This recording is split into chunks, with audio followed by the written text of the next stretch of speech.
Deus, através de seu Espírito Santo, dirigiu a minha atenção para esta mensagem. Jeremias capítulo 37, versículos 15 a 17. Eu gostaria de ler uma história interessante, um capítulo da vida do profeta de Deus, o profeta das lágrimas, que se chamava Jeremias. Eu quero que vocês ouçam bem esta história, que se encontra na Bíblia Sagrada. E os príncipes se iraram muito contra Jeremias, e o feriram, e o puseram na prisão, na casa de Jonatas, o escrivão, porque a tinham transformado em cárcere. Entrando, pois, Jeremias na casa do calabouço e nas suas celas, ficou ali muitos dias, e mandou o rei Sedequias soltá-lo. E o rei lhe perguntou em sua casa, em segredo, dizendo: Jeremias, há alguma palavra do Senhor para mim? E respondeu Jeremias: e disse ainda: na mão do rei de Babilônia serás entregue. Eu gostaria que o auditório esta noite notasse com muito cuidado a pergunta que o rei Sedequias fez ao profeta Jeremias. Eu gostaria que o mesmo auditório prestasse muito atenção à resposta do homem de Deus ao rei de Judá. A pergunta que o rei Sedequias, um dos reis de Judá, fez ao profeta Jeremias foi esta: ó homem de Deus, será que Deus tem uma palavra para mim? E a resposta do homem de Deus ao rei foi: sim, Deus tem uma palavra para o Senhor. Nós vimos aqui nesta passagem bíblica uma história fascinante de um diálogo que tomou lugar entre o rei Sedequias de Judá e o profeta de Deus Jeremias. O rei Sedequias foi um homem que não fez o que era reto aos olhos do Senhor. A Bíblia Sagrada é muito distinta, ela é muito franca, ela é muito objetiva e clara quando se trata da vida dos homens. Quando o homem viveu para Deus e fez o que era justo e reto aos olhos do Senhor, a Bíblia Sagrada diz que aquele homem fez o que era reto aos olhos do Senhor. Mas quando o homem se rebelava contra Deus e endurecia o seu pescoço contra os mandamentos do Senhor, a Bíblia Sagrada diz que aquele homem não fez o que era justo e reto aos olhos do Senhor. O rei Sedequias, o rei de Judá, foi um tal homem. Em muitas ocasiões, ele lançou o profeta de Deus na cela e na prisão. E toda vez que Jeremias se achava preso, o rei Sedequias chamava e convocava os sábios, os filósofos, os grandes homens de inteligência do seu país e da sua pátria. E quando estes homens se colocavam diante do rei, o rei exigia saber deles se Deus tinha uma mensagem para ele. Mas 1 Coríntios capítulo 2 e versículo 14 nos diz que o homem natural não recebe as coisas do Espírito de Deus porque lhe parece loucura, e nem pode entendê-las porque são discernidas espiritualmente. E muito embora estes homens eram sábios, eram mágicos e astrólogos, eram cientistas e filósofos e chefes religiosos, mas eles não tinham comunhão com Deus e portanto não podiam transmitir a palavra de Deus ao rei Sedequias. E foi então que o rei, num ato de desespero, resolveu soltar o profeta Jeremias e trazê-lo para o palácio. O rei concebeu uma ideia. Ele disse: eu vou soltar o homem de Deus, eu vou trazê-lo em segredo para o meu palácio, e quando ele chegar aqui, eu vou enganar aquele homem. Ele já prejudicou-me, ele já me disse que Deus é contra mim. Quando ele chegar aqui, eu vou enganá-lo. E o rei Sedequias mandou soltar o profeta Jeremias. E Jeremias veio em segredo ao palácio do rei, e ali o perseguido se enfrentou face a face com o perseguidor. E o rei Sedequias disse para o homem de Deus: ó profeta de Deus, eu tenho lhe maltratado, eu tenho lhe lançado diversas ocasiões na cela e no calabouço, mas hoje eu lhe tirei de lá, porque eu preciso que o Senhor me ajude. E o profeta Jeremias olha no rosto do rei Sedequias e pergunta: mas o rei, o que é que o senhor quer saber? O que é que eu posso lhe dizer? E o rei Zedequias disse: ó homem de Deus, diga-me, será que Deus tem um recado para mim? Será que existe uma palavra de Deus para mim? E o profeta olhou nos olhos do rei Zedequias e respondeu afirmativamente, dizendo: sim, Deus tem uma palavra para o Senhor. O seu reino será dividido e tu, ó rei, serás entregue nas mãos do rei da Babilônia. Agora, meus irmãos e meus amigos, a razão pela qual que eu trouxe esta história bíblica à vossa atenção esta noite é porque nós estamos vivendo num dia quando a história se repete. Eu creio que todos vós sabeis que de século em século, ou às vezes de ano em ano, a história se repete. E nós estamos vivendo num dia quando a história do profeta Jeremias está se repetindo na igreja e entre o povo de Deus e entre o público do nosso mundo. Eu quero que a igreja saiba que hoje os homens do mundo, os chefes das nações, aqueles que lideram o público, estão à procura da igreja, estão à procura do homem de Deus para saber se Deus tem alguma mensagem, se Deus tem algum recado para o homem de hoje. O índice da população mundial cresce assustadoramente. Eu creio que vocês saibam que levou diversos mil anos para a população mundial alcançar a casa de 1 bilhão de habitantes. E só alcançou a casa de 1 bilhão no ano de 1850. Mas depois levou simplesmente um período de 80 anos para alcançar a casa dos 2 bilhões. E depois um período de 30 anos para alcançar a casa dos 3 bilhões. E depois um simples período de 15 anos para chegar à casa dos 4 bilhões de habitantes do mundo. Eu creio que todos os senhores saibam de que no dia 28 de março do ano passado, de 1976, a população mundial alcançou a casa de 4 bilhões de habitantes. E quando os líderes de nações, quando os chefes de governos, quando os líderes militares veem a população e o índice aumentando, eles sabem que este mundo, dentro de breve, não terá alimento para alimentar toda a sua população. Eu quero que vocês saibam esta noite que enquanto eu me coloco de pé aqui para pregar a palavra de Deus, que a cada minuto que se passa nesta reunião, 7 pessoas estão morrendo de fome em algum lugar do nosso globo. Lá na Índia, no Bangladesh, na África Central e em muitas outras regiões do mundo. Cada minuto que se passa nesta reunião e neste culto esta noite, 7 pessoas estão morrendo de fome em alguma parte do mundo. E quando os homens sábios, os filósofos e cientistas e chefes de nações reconhecem a tragédia que está ocorrendo em nosso mundo, eles estão levantando suas mãos em desespero e perguntando: será que Deus pode ajudar a situação mundial?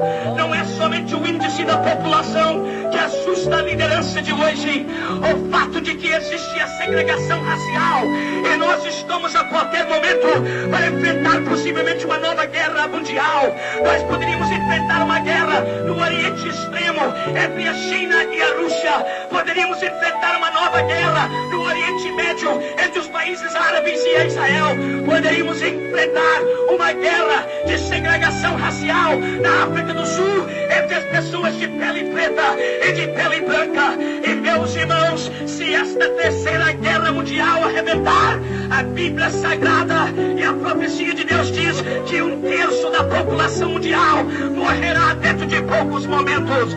Este é o mundo que o homem de hoje tem que encarar e enfrentar. E seja um líder de nação, seja um líder militar, seja quem for, quando a gente vê a situação mundial e o desespero que existe, nós reconhecemos que a ciência, a filosofia, a psiquiatria e todos os livros acerca do comportamento humano não estão dando uma resposta para os problemas e a necessidade da humanidade atual. E hoje o homem do mundo está virando a sua atenção para a igreja de Jesus Cristo. Estão batendo a porta dos homens de Deus e estão exigindo saber de nós: será que Deus tem um recurso? Será que Deus tem uma palavra de esperança para uma humanidade que vai de mal a pior?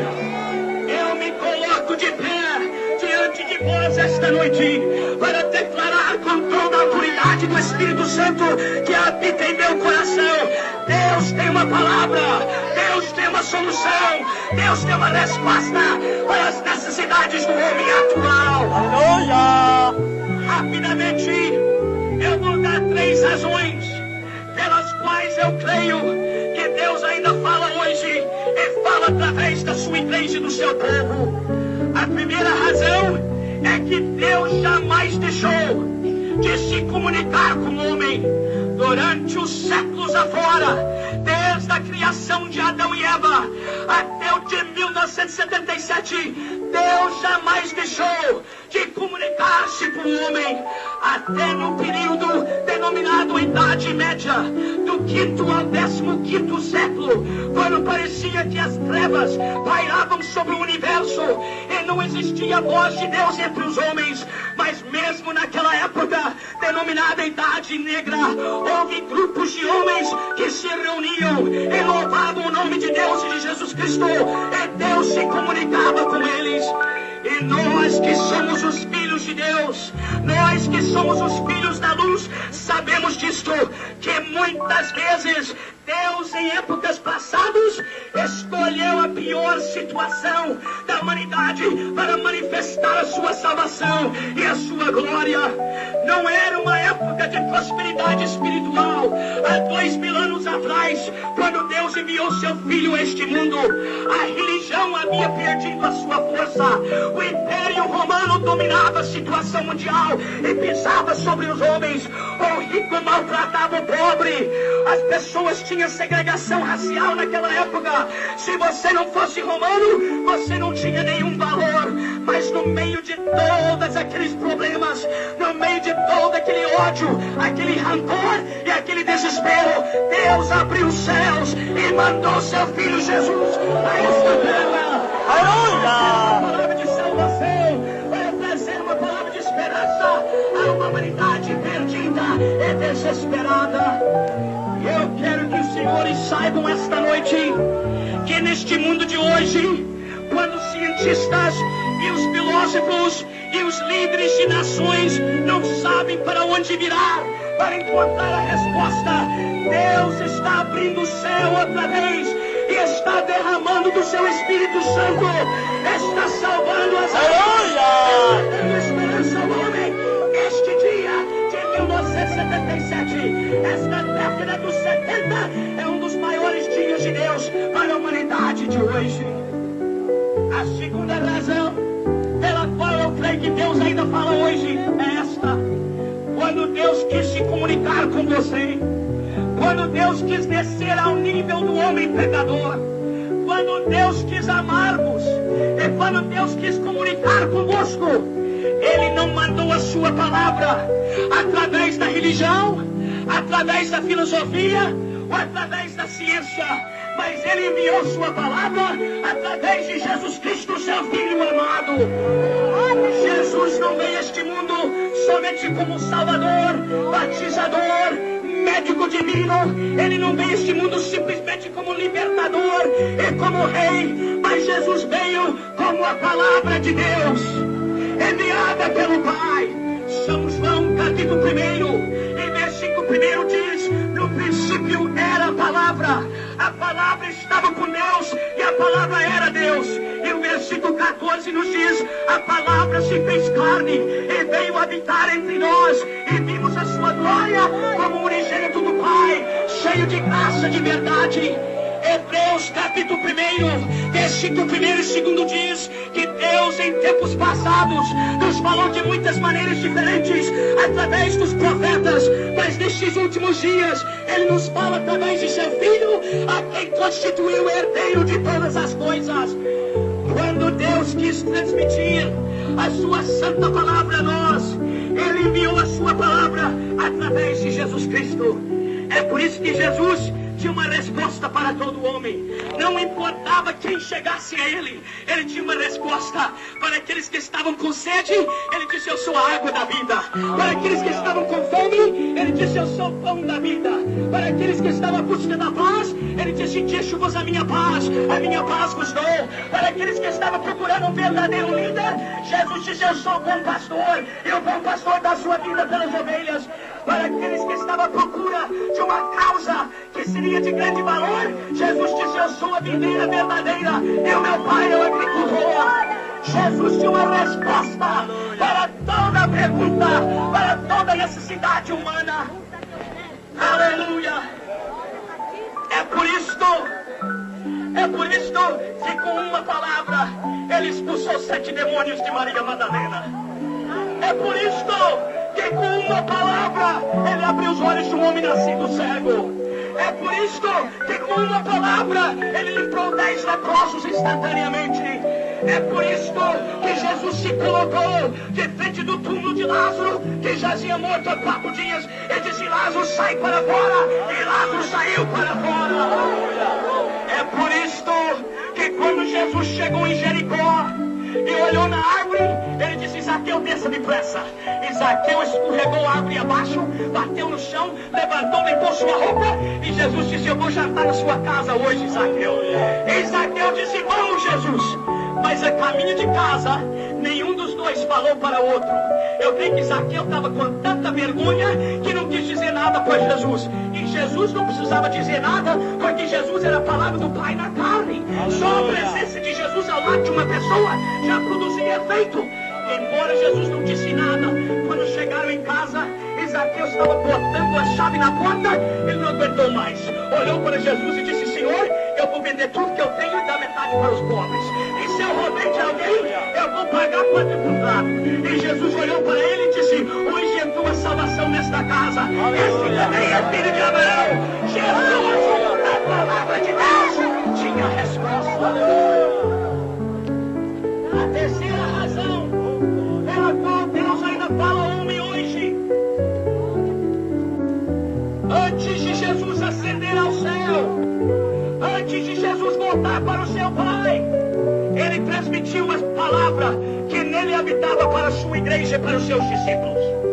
Os irmãos se lembram no capítulo 17 de São João, versículo 22, o versículo 8 do capítulo 17, Jesus disse na sua oração sacerdotal do capítulo 7: Pai, as palavras que tu me deste, eu transferi a eles, a minha igreja.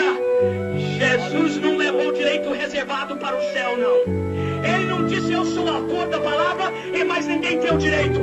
Jesus, antes de ir para o Pai, ele transferiu a sua palavra para nós. Ele disse: a palavra que o Pai me deu, agora eu voltarei para ele, mas eu deixo a minha palavra para vós.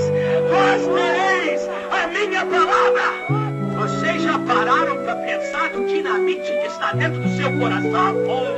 Se você tem a palavra de Deus em seu coração, você tem Jesus, e tendo Jesus, você tem a resposta para o homem de hoje.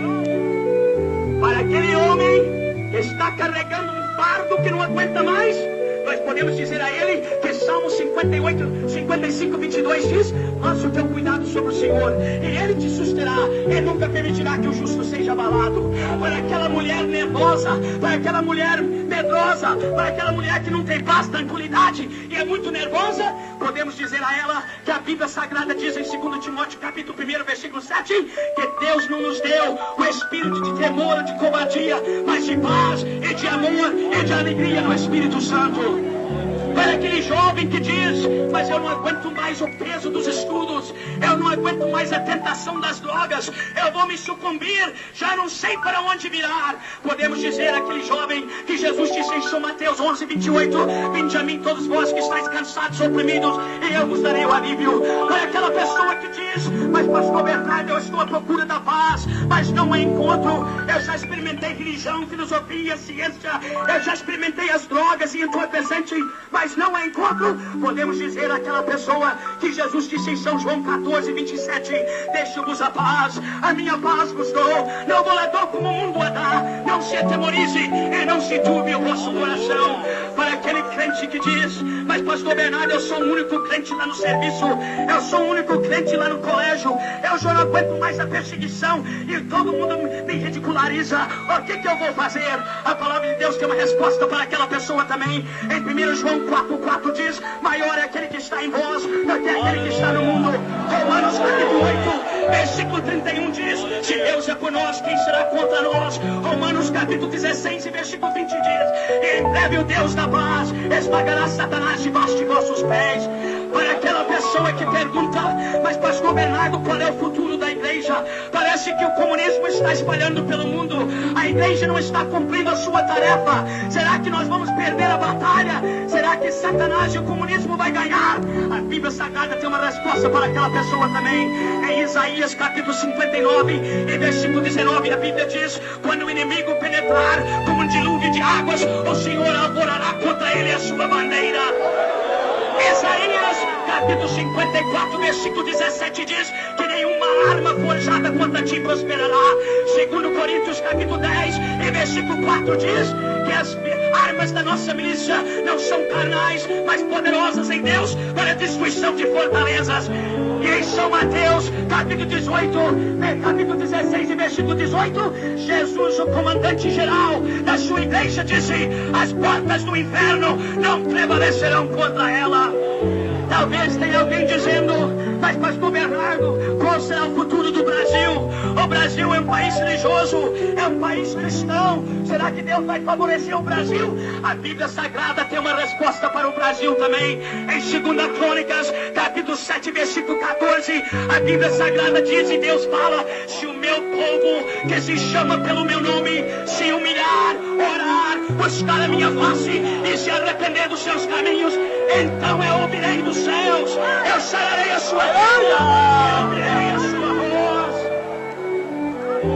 E para aquele jovem, ou para aquele senhor e senhora que se aproxima de nós e pergunta: pastor Bernardo, será que existe uma vida além do túmulo? Será que existe uma vida eterna? Será que existe uma imortalidade e incorruptibilidade? A palavra de Deus tem uma resposta para aquela pessoa também. Jesus disse em São João 14, versículo 1, 2 e 3: não se turbe o vosso coração, crede em Deus, crede também em mim. Na casa de meu pai há muitas moradas, se assim não for, eu vos teria dito: vou preparar-vos lugar, e se eu for, eu voltarei outra vez e levar-vos-ei para mim mesmo, para que onde eu esteja, estejais vós também. Ah, meu amigo, minha jovem, meu irmão, meu pastor, e minha autoridade, Deus tem uma palavra, Deus tem uma solução, Deus tem uma resposta para todo anseio, para toda pergunta, para toda confusão, para toda violência e para toda necessidade do homem. Permita-me lhe contar uma historiazinha para terminar. Há 2 anos passados, pastor Eliel, nós realizamos aquela grande cruzada em Santarém, no estado do Pará. Na última noite, no domingo à noite, havia uma multidão pelo menos 2 vezes maior do que esta noite. Havia aproximadamente de 23 a 25 mil pessoas naquela reunião. Quando nós saímos do hotel, eu disse para o pastor Eliel: Eliel, me leva no carro e vamos parar bem pertinho do palanque, para na hora, quando eu terminar de pregar e orar pelos enfermos, eu posso voltar para o hotel.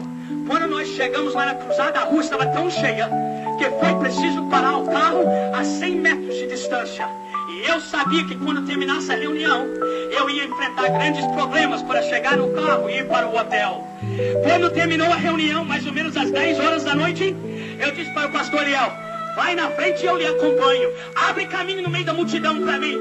E o Eliel estufou o peito dele. Ele disse: pode deixar, irmão Bernardo, eu vou abrir caminho, o senhor me segue.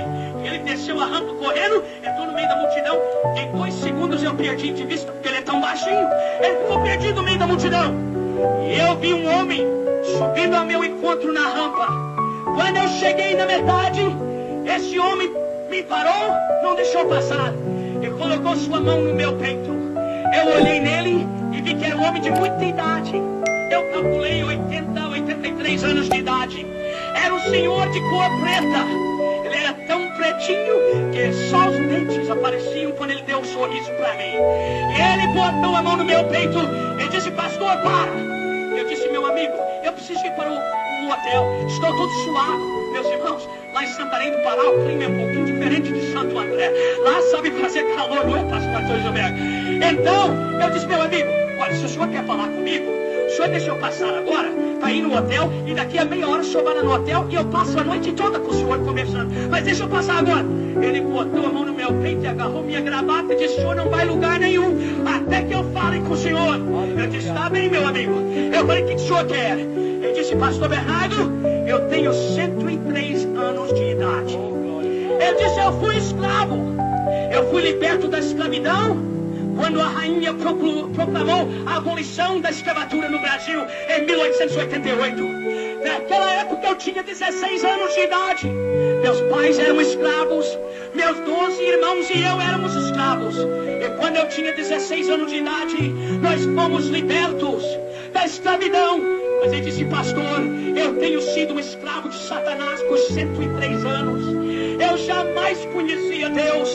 Eu sou um escravo do fumo, da bebida, e eu nunca pude me libertar. Ele disse, até há poucos momentos atrás, quando o senhor fez o apelo, e eu me uni com aqueles que aceitaram Jesus, e pela primeira vez na minha vida, eu me senti livre. Eu me senti inteiramente livre. Ele disse, pastor, eu tenho sido um escravo do pecado por 103 anos. Não foi até uns 15 minutos atrás, quando o senhor orou por mim, que eu me senti livre pela primeira vez. Eu disse, tá bem, meu amigo, agora o senhor deixa eu passar? Ele me agarrou pela gravata de novo e disse, não, só mais uma coisa. Agora eu queria até pegar ele nos braços, de tanto amar aquele velhinho. Eu olhei para ele e vi as lágrimas descendo. Eu senti as lágrimas descendo dos meus olhos também. E eu disse, o que é? Ele disse, pastor, o senhor vai viajar de avião para o Rio amanhã cedo. E eu não posso deixar o senhor partir antes de lhes dizer isto. Eu disse, meu amiguinho, o que é que você quer me dizer? Ele disse, pastor Bernardo, o senhor é o primeiro homem em toda a minha vida de 103 anos que falou a verdade para mim. Aleluia. Ele disse, eu tenho sido enganado por políticos que me prometem e não cumprem. Eu tenho sido enganado pela religião que promete e não cumpre. Mas ele disse, esta noite o Senhor falou diretamente comigo e pela primeira vez alguém teve a ousadia de me falar a verdade. Aleluia. Ele disse, o Senhor é o primeiro em meus 103 anos que me falou a verdade.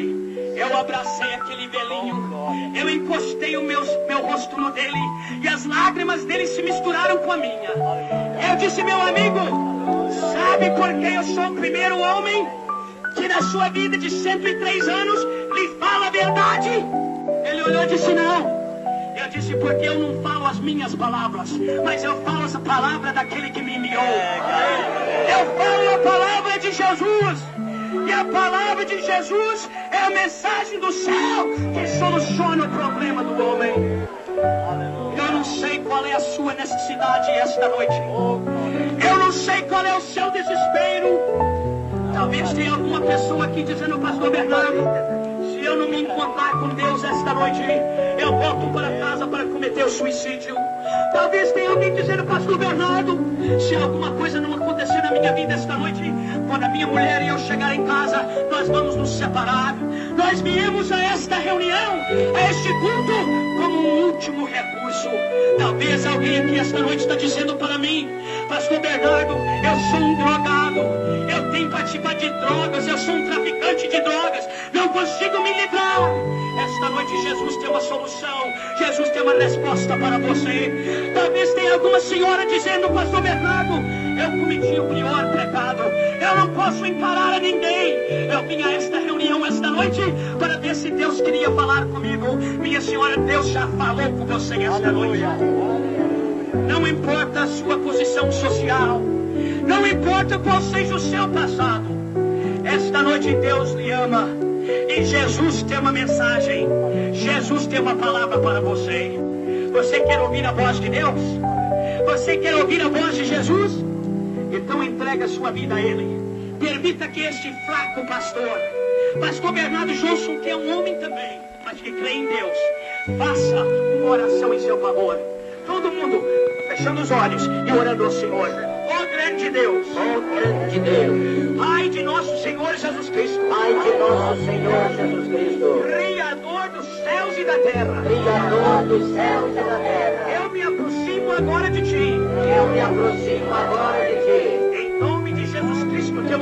Filho. Em nome de Jesus Cristo, teu amado Filho. Estou sentindo o teu amor, Senhor. Estou sentindo o teu amor, Senhor. Estou sentindo o teu perdão, Senhor. Estou sentindo o teu perdão, Senhor. Eis-me aqui em tua presença. Eis-me aqui em tua presença. Reconheço ser pecador. Reconheço ser pecador. Eu tenho pecado contra ti Eu tenho pecado contra e ti contra os céus. e contra o céu. Mas arrependido agora, Mas arrependido agora, eu venho em nome de Jesus, eu venho em nome de Jesus, pedindo teu perdão. pedindo teu perdão. E que Jesus me lave, E que Jesus me e lave, me limpe, e me limpe, e me e purifique, me purifique, através do poder através do poder do seu precioso do sangue. seu precioso sangue. Limpa-me agora, Jesus. Limpa-me agora, Jesus. Transforme minha vida. Transforma minha vida. Eu quero partir daqui uma nova criatura. Eu quero partir daqui uma nova criatura. Quero sentir o teu perdão, Quero sentir o teu a perdão, tua alegria, a tua alegria, e saber que pertenço a ti, e saber que pertenço a ti, através do sangue de Jesus Cristo. através do sangue de Jesus Cristo. Receba-me agora, ó Pai, Receba-me agora, ó para que eu possa viver para ti Pai, para que eu possa viver para ti e glorificar a Jesus e Cristo glorificar a Jesus Cristo para o resto da minha vida, para o resto da minha vida,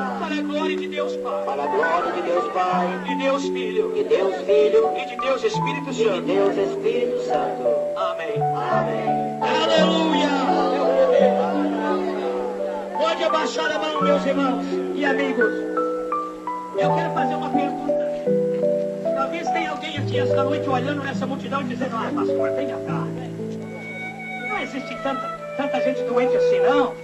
Hoje a medicina, o avanço da ciência está resolvendo todos os problemas do homem. Será que ainda precisa orar pelo enfermo? Eu quero vocês que estão doentes, alguma enfermidade no seu corpo, alguma dor que você está carregando, e você vem aqui à frente esta noite porque está doente, levante a sua mão direita. Olha aí, uma multidão de pessoas necessitadas, pode abaixar a mão. Agora eu quero saber quantos creem que Jesus pode curar. Levanta a sua mão. Oh, glória a Deus, olha essa nuvem de testemunha. Mais uma pergunta antes da oração. Só para provar que Jesus cura. Só para que todos saibam que Jesus tem poder para curar. Todas as pessoas, desde aqui da frente até o último lá no passeio na rua, que já foi curado por Jesus alguma vez na sua vida, levante a sua mão. Aleluia! Meu Senhor da glória. Olha aí quanta testemunha do poder de Jesus. Aleluia! Pode abaixar a mão. Se você está doente, eu quero que você tome sua mão e ponha sobre o seu corpo, sobre a sua enfermidade. Se você é doente da vista, estou vendo muitas pessoas esta noite doentes da vista, da vista. Põe a tua mão sobre o seu olho ou ambos os olhos. Se você sofre da visão, ou talvez cego ou parcialmente cego numa vista. Se você é surdo de um ouvido dos dois, eu estou dando sinal agora para você colocar a mão sobre o ouvido. Talvez você quebrou o dedo dentro do ouvido, se é surdo.